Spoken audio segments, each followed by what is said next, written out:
I know you've already been asked this question many times, but please describe what happened that day. The bullet went to the jaw and went through my face and destroyed the jaw on both sides of my face. I've been opposing to this regime for many years. No?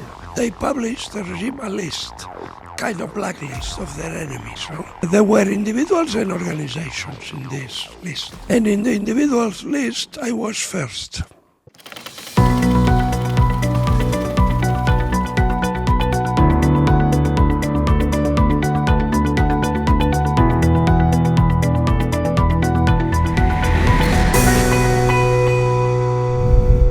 Hello again, my name is Justin Stairs. This is the Brussels Signal Studio, and we're very happy to have a guest with us today, Mr. Alejo Vidal Quadras. Thank you for finding some time to come to the studio. Thanks to you.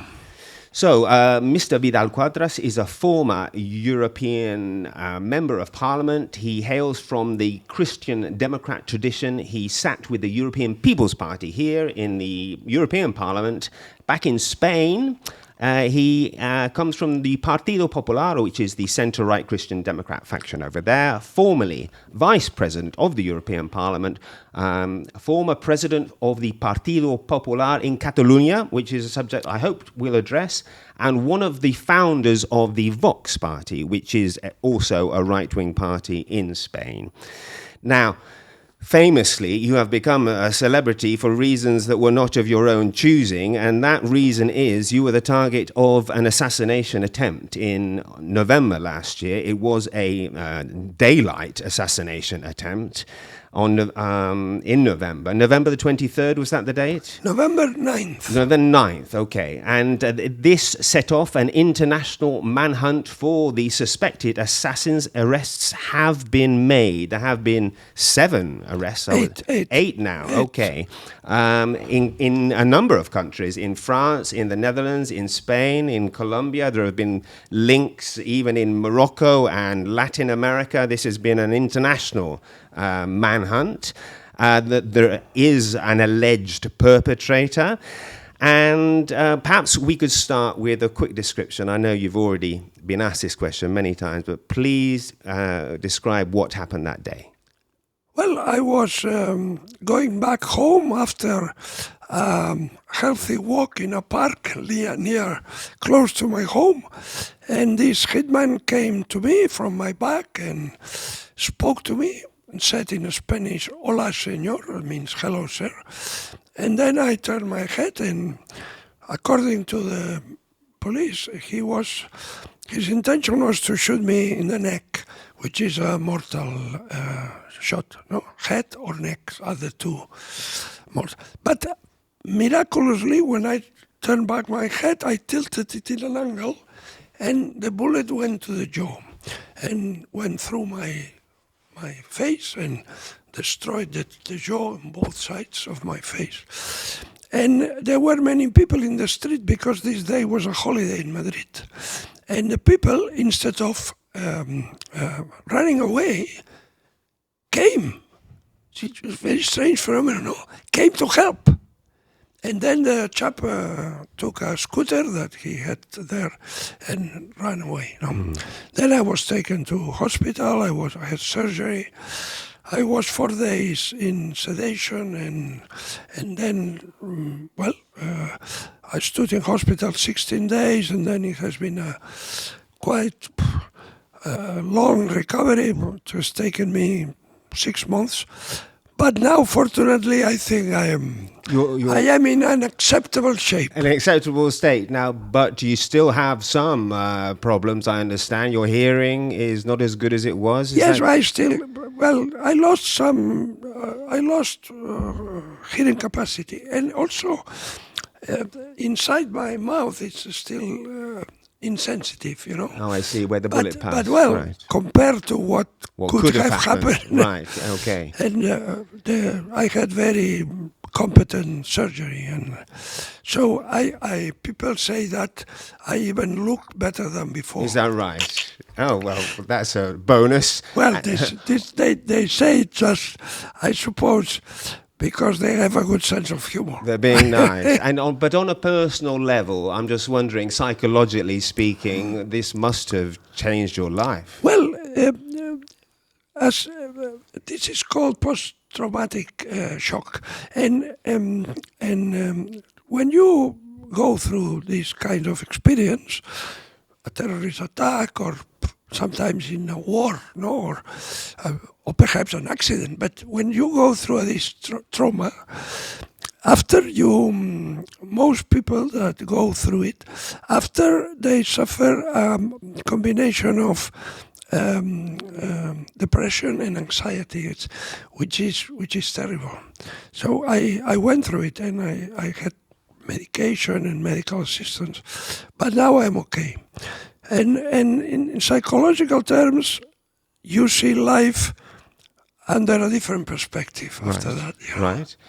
What, a better perspective? Well, different. You do not give importance to things that you before you considered important, and you give importance to things that before perhaps you were not so aware of their importance. For example?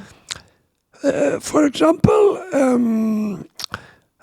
attention to your family, for instance.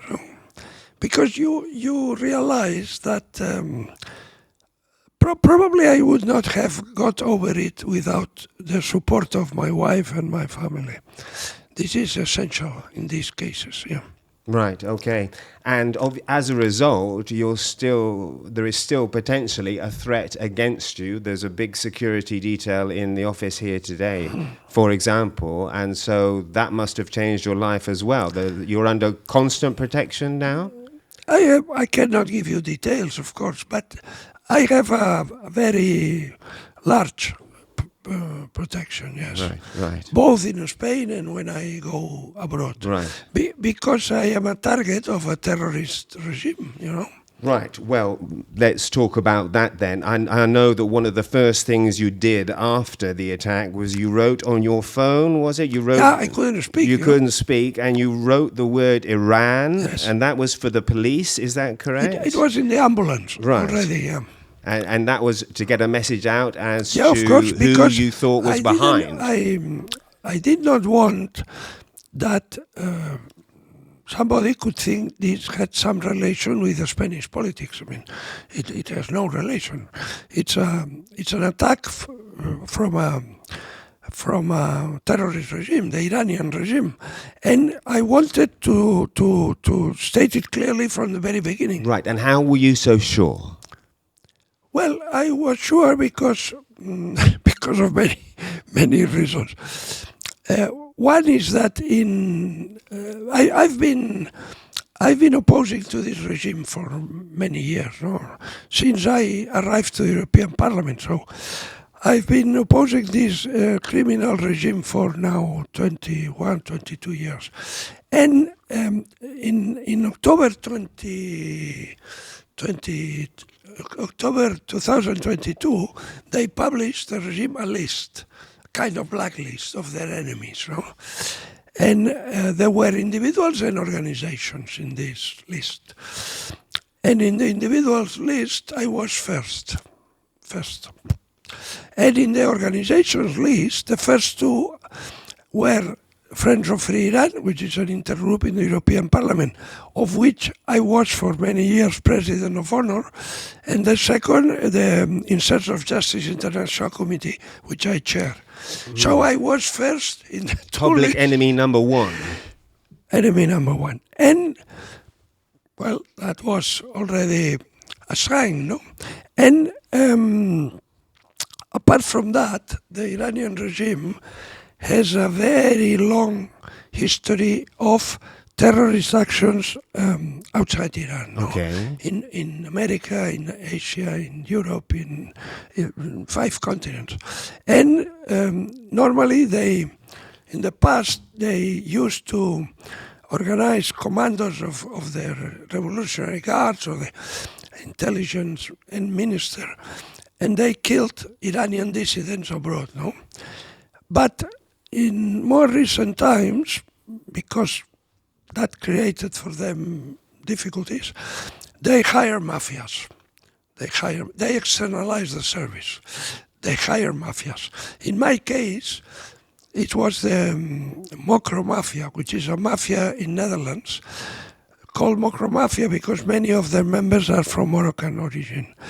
The chap that that shot me, is a French Tunisian called Mereth Ayari. Right, this is the alleged perpetrator, yes, who has been arrested. He was arrested in the Netherlands when he was about to kill an Iranian dissident as well, a journalist that lived in Harlem, close to Amsterdam. Right. He was with another hitman. They were arrested close to the home of this dissident when they were about to kill him too. Right. Now, there is no doubt that the mastermind of this attack is the Iranian regime. But just correct me if I'm right or wrong, rather. The arrests that have taken place so far, there has been no direct connection with Iran established, or has there? Well, taking into account that this mafia, the brother of this hitman, already had done some, let's say, jobs right. for the Iranian regime, so everything points to the Iranian regime. Okay. And so in the past and during your time here in the European Parliament, you were speaking out against Iran, and you were also in contact with not against Iran, against the Iranian regime. Right, okay. Against the mullahs regime. And also in contact with the opposition, correct? Well, yes, I have been a supporter of the National Council of Resistance of Iran, led by Mrs. Mariam Rajavi, for 20 years, yes. Okay. And how did you get involved in this subject originally? Well, when I arrived to the European Parliament in 1999, another member of Parliament, Paulo Casaca from Portugal, he was already involved in this political support to the Iranian resistance. And he approached me and explained me about it and invited me to join this intergroup called Friends of Free Iran. Then I had a meeting with some representatives of the National Council of Resistance of Iran. Then I met Mrs. Rajavi in their headquarters in France. In Paris, yes. Right? Well, Paris, it's a village close to Paris, yes. And, well, I was interested, and I got convinced of the value of this political work, and I got more and more involved, yes. Right, okay. And now, as I've heard you say, you have no intention of stopping. Has this given you more enthusiasm? Yes, not only. Of course, the intention of this attack was to kill me and to scare all the people that support the Iranian resistance, because there are quite a number of members of the European Parliament, of national parliaments, former parliamentarians, many personalities in the political world, in Europe and also in the United States, that support the Iranian resistance. And this attack, obviously, the intention was to scare everybody, but, well, fortunately, miraculously, I saved my life, and I'm not scared, but my intention and my will is to go on until the Iranian people are free and enjoy democracy. And so, can you describe, please, the European Union policy towards Iran as it stands today? Well, to say it in a very short way, the policy that the European Union has followed in relation to Iran since Khomeini came to power in 1979 has been a policy of dialogue, negotiation and appeasement. this has been the policy. Try to engage with them and to bring them to rational behavior and to arrive to some kind of balanced relationship. Unfortunately, this has failed. Not only this has failed, it has been counterproductive, because this is a type of political regime that sees negotiation, appeasement as weakness. And they get more and more encouraged, and they get more and more aggressive. So it is a wrong policy, absolutely wrong. It has failed miserably. But there have been sanctions against Iran. Yes, economic sanctions, right. But in nothing that has stopped them, So, and also there have been periods of collaboration. When the president of Iran was an Ayatollah called Ali Khatami, both the United States and the European Union believed naively that could mean a change, and of course it didn't. No, and then they tried to establish what they call constructive dialogue. Before it was critical dialogue. Okay. And, this diplomatic language. So from critical dialogue we passed to constructive dialogue. Well, unfortunately, the constructive dialogue was not constructive because the regime continued to be destructive. So and in that period, there was Chirac in France, Tony Blair in Britain, and Clinton in the United States. And they agreed with the Iranian regime to blacklist the Iranian resistance, just to make their life difficult. Yes. And they accepted this. That was a shame. And then the Iranian resistance started a fight in court in Washington, in Paris, in London, and in Luxembourg. And all courts in British, French, European Union, and American all ruled in favor of the resistance, right? Yes, right. In favor of the resistance, and telling the governments, you must remove these people from the list. Why were they added to the list in the first place? Why were they blacklisted, the Iranian resistance? Well, under false accusations, of course. Okay. And even I remember one sentence of the British court ruling. I remember this sentence, said the blacklisting or the designation of this organization as a terrorist organization has been perverse. I remember this, perverse. So they succeeded in all and they were removed from the list in everywhere. No. And so I was very active in this process. Okay. Very active. Right. I was doing a lot of work. I even went to Washington, and so I did a lot of work in Europe, in the States, backing them for them to be removed from the list.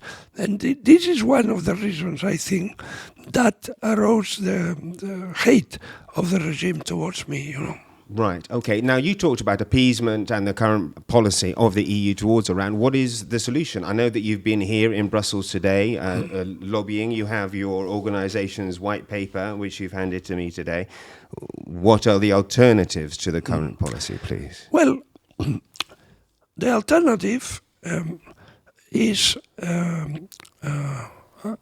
complete change in the policy. Until now, in a persistent way, the appeasement, dialogue, negotiation, all this has been tried and has not worked. So our proposal is, first, international isolation of the regime. Doesn't that mean sanctions again? International isolation means cancel all diplomatic relations. Okay. Close our embassies in Tehran, close their embassies here in Europe, and and make of them a pariah state, so international isolation. The Iranian embassies in Europe are centers of spying and terrorism, so it's stupid to keep them active. No? So international isolation. Second thing, strangling the regime financially, hardening the sanctions, no trade, no financial relations, freezing all their assets. So financial struggling of the regime. The third thing is support to the Iranian resistance and to the Iranian people in their fight, instead of cooperating with the regime against the resistance and against the will of the Iranian people. What kind of support? Financial, military support? Financial, diplomatic, political. Not military?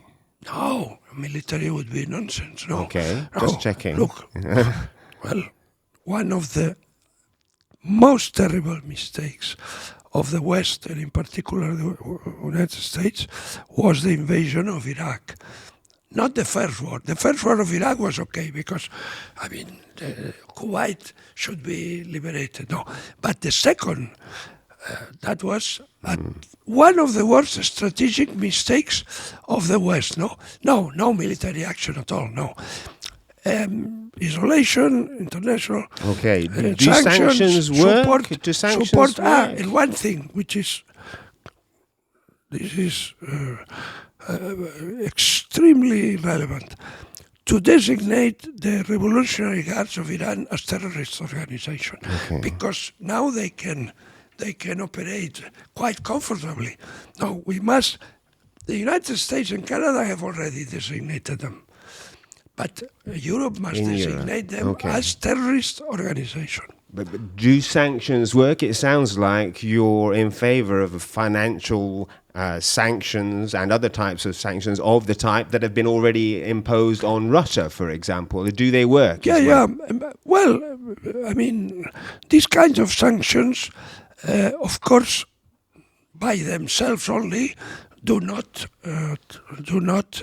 make the regime fall, but at least they make their life difficult. For instance, this regime is extremely corrupt.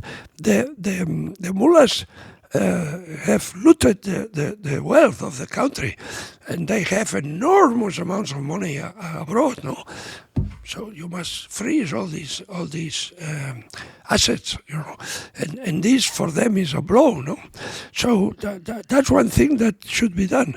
It was done in a time, but when the West made the mistake to sign with them the Joint Comprehensive Plan of Action, the nuclear deal, no? Yes. $100 billion were given back to them.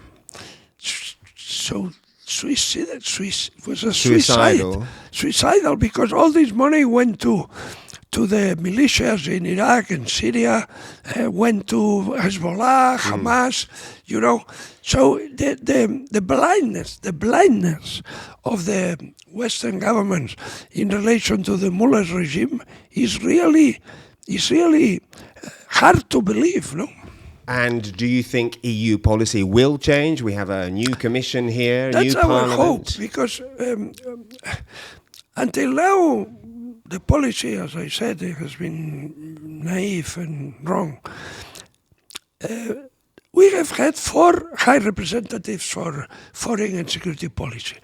My compatriot Javier Solana, then you are British yourself. Yes, I am. Your compatriot Cathy Ashton. Yes, I remember her. Then the Italian Federica Mogherini. Right. And now another compatriot of mine, Josep Borrell. No? And the 4 of them have followed the same line, of appeasement with no result. And not only no result, it has been counterproductive. No? And we have hope that now there are 2 women in top jobs. Well, in fact, there are 3 women, because Ursula von der Leyen, Roberta Metsola, and Kaja Kallas. No? And two of them, Kallas and Metsola, until now have shown they are women of character and principles. And we hope that they can understand that the EU policy in relation to Iran must change. That's what we hope. Okay, I'm wondering if one of the reasons for this hope is the wider geopolitical context, which I'd like to talk about now. I mean, first of all, right now, obviously, there are complaints from the West that Iran is supporting Russia and even sending weapons to Russia. I wonder if maybe this is one of the reasons why you have hope. Of course, the international scene context now is proving, showing clearly that there is an axis: Venezuela, Iran, Russia. No, perhaps I should say Venezuela, Russia, Iran, because Russia is the lever fulcrum of this lever. No, and this axis manifests itself in many ways. No? You have just referred to one. Iran is providing to Russia with drones, missiles, ammunition.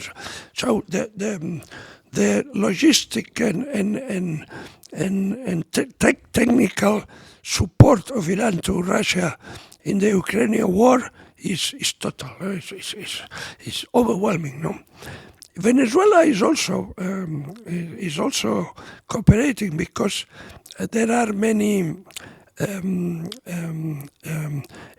revolutionary agents of the Revolutionary Guard in Venezuela helping Maduro, and also Russia is quite present in the Maduro dictatorship in terms of advisors, and so there is this axis, no? Venezuela, Russia, Iran.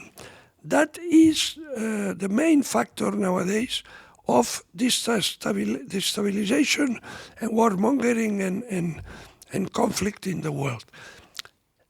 Now there is a window of opportunity because Maduro is very weak after the electoral fraud, no? And Iran is also weak because there is a lot of internal pressure of the Iranian people. There are many protests and demonstrations, and they are under pressure from inside. So if the West could wake up and instead of being passive or just naive, they would take this opportunity and increase the pressure on these regimes, and we could have a sound democracy in Venezuela and Iran. The whole of the global scenery will change. Now, I want to talk about Venezuela, but before we do, you're also well known as having a pro-Israel position. Is that correct? Well, pro-Israel, yes. I mean, in the war or the conflict between Hamas, Hezbollah, and Israel, every Democrat should support Israel. For me, it's evident, no? And the role of Iran in the wider conflict? Well, the role of Iran is the employer, and Hamas, Hezbollah, and the Houthis are the employees. So this is the relation. So they finance them, they advise them, they support them, and so it's so the Iranian mullahs have Hamas, Hezbollah, and Islamic Jihad, and the Shia militias in Iraq and Syria as part of their structure. So they spend every year $10-15 billion in this. Okay, now I want to ask you about your The own... attack of the 7th of October. Right. the hand of the mullahs is behind it. Okay. Please let me ask one or two questions on Spain. I can't let you go before changing the subject slightly. And it links in with what you've already said about Venezuela. I wanted to ask you about Edmundo González because for me, it's a bit confusing. I know that he has been offered and accepted asylum in Spain, but this has triggered a lot of political repercussions in your country. And I don't quite understand it, to be honest with you. Some people think he shouldn't have been offered, shouldn't have accepted. Well, what's going on? Well, I should perhaps explain that this is the... One second. I should perhaps explain that this is the man who many people believe won the Venezuelan elections. Well, the elections, presidential elections in Venezuela, were won by the opposition with a difference of 30 points. No? So something like 70 to 30. No? Why are we so sure? Because we have the register of the voting in 80% of the poll stations, polling stations. Yes. So there's no doubt. So Edmundo González Urrutia won the election clearly. And the dictatorship, because Maduro is a dictator, not only did not accept the result, but they presented a false result. No? And what should Edmundo do? What should he have done? There is a lot of, how could I say, confusion about this. Because some people say he should have stayed in Venezuela, went to prison, and probably died, because a man of his age and in a prison of the sort of El Helicoide prison could not live long. No? So he should accept to give his life. No? On the other hand, you say, well, this man was living a peaceful life of a retired diplomat. He accepted to be the candidate when Corina was vetoed by Maduro.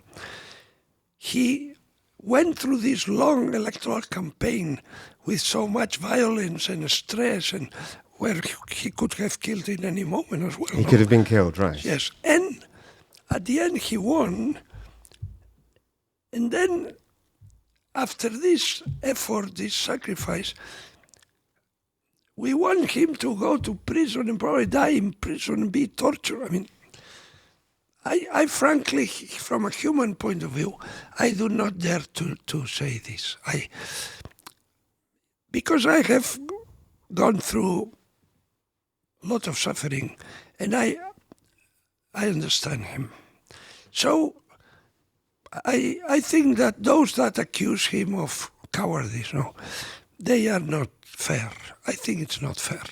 I have sympathy for him. I understand. I understand. And he can do a lot of work from abroad, also in exile, no? So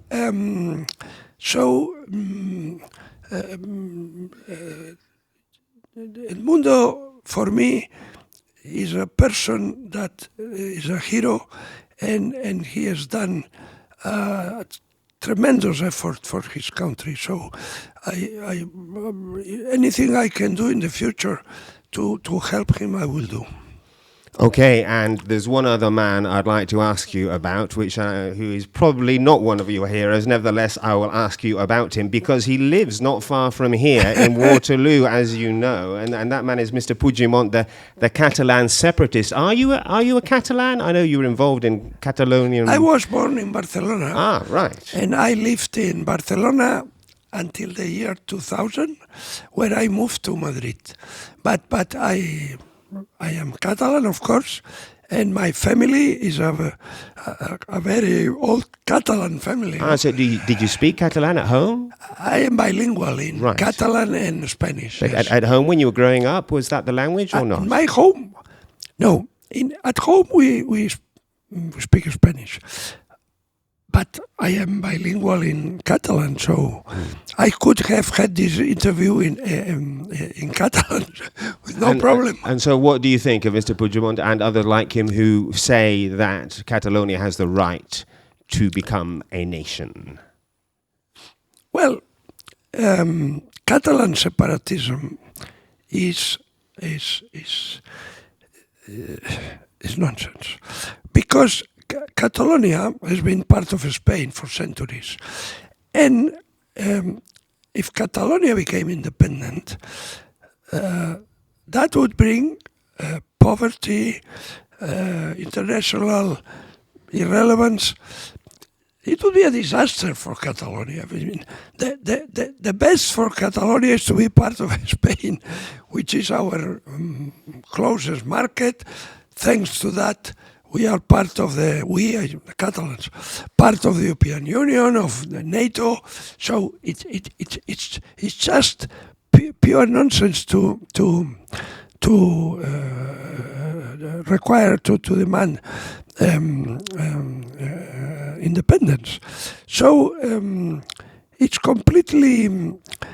This is the political project of some elites that prefer to be the head of the rat and not the heart of the lion. No, because Catalonia is one of the richest regions of Spain, together with Madrid and the Basque Country and the Balearic Islands. No?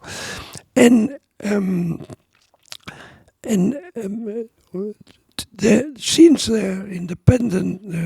since separatism is empowering Catalonia, Catalonia has gone backwards, economically, politically, socially. So it's a project that is extremely negative and would bring. Well, it has already brought Catalonia to many Catalans to frustration and conflict, internal conflict. So it's an extremely destructive project. And when I was in Spanish politics, I confronted this project as much as I could. Yeah. But what about, I'm thinking about your arguments on whether they could also apply to Scotland. But Catalonia is a lot richer than Scotland, I think. And its analogies are very misleading, because Scotland was an independent nation for many centuries. It was a kingdom, no? And the union with England was in the 18th century. It was a decision of the well, in that time I dare not say the people, no, because there were times where, but the elites, no, the elites in England and in Scotland decided to have one under one crown, and it has worked very well for Scotland for centuries. But there was a vote, though. But there was a vote. Because the constitutional. Well, UK has not a written constitution, but there is a constitution, agreed constitution. And according to this constitution, if London said to the Scots, okay, have your referendum, they had it, and the result was they wanted to be part of the United Kingdom. And in Catalonia, the referendum is not possible because our constitution does not allow this kind of referendum. So to have this referendum, the constitution should be changed. Right, which is almost impossible. No, impossible completely, because it needs a majority in the parliament, that is not, does not that exist. doesn't exist. Okay. Final question. Do you plan to re-enter politics? Are you tempted to come back, stand for the European Parliament? Active politics as a member of parliament or things like this. Well, I'm 75, you know. Now you surely have and at least 20 or 30 years left. But I've been in active politics, first in the Catalan parliament for 11 years, then 4 years in the Spanish Senate, 15 years in the European Parliament.